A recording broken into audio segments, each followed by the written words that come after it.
Tagumpay ang naging practice ni Stephen Curry mga idol at siya ay naka-scrimmage na. Yan po ang huling level kasi para siya ay makabalik na.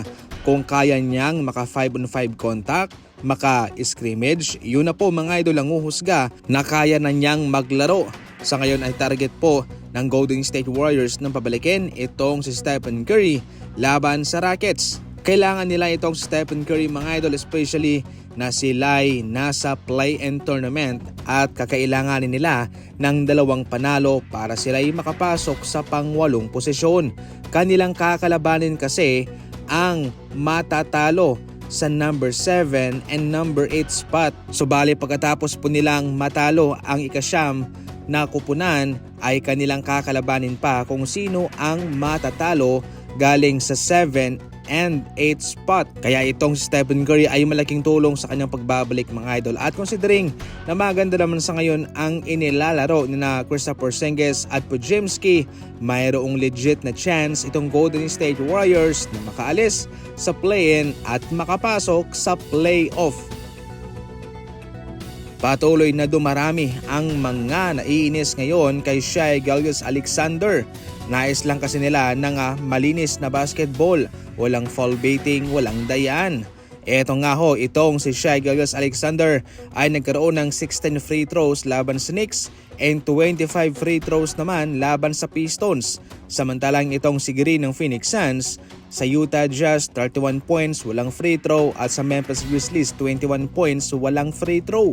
Ayon pa sa kanila, mas mabuti pa raw itong si Green sapagkat nagagawa niyang maglaro ng malinis na basketball, walang foul baiting, walang anumang dayaan para lamang manalo. Sa ngayon ay marami po ang nag-aabang kung makakagawa pa ba ng mga ganito itong si Shai pag sa playoff na dahil iba na po ang tawagan. Kung magpapatuloy pa rin po ito, mawawalan po ng interest ang mga NBA fans na manood na ng mga laban.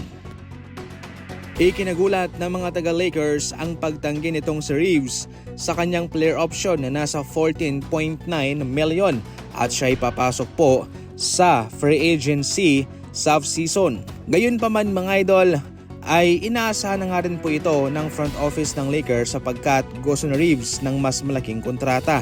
At ayon naman sa mga NBA insider ay hindi rin po nila bibiguin itong si Reeves sapagkat handa silang magbigay ng nasa 200 million plus na new contract para sa kanya.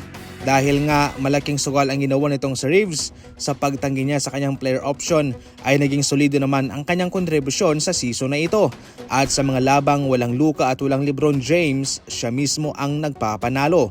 Kaya sa ngayon, maski man nga ang Utah Jazz ay handang humabol sa kanya at handa pang magbigay ng nasa 300 million contract para lang mabingwit siya at maagaw sa Lakers. Sa madaling salita ay wala pa rin pong dapat na ipangamba itong mga fans ng Lakers dahil mataas pa rin po ang chance na itong si Reeves ay babalik despite na maraming mga kupunan ang nagpapakita ng interest sa kanya.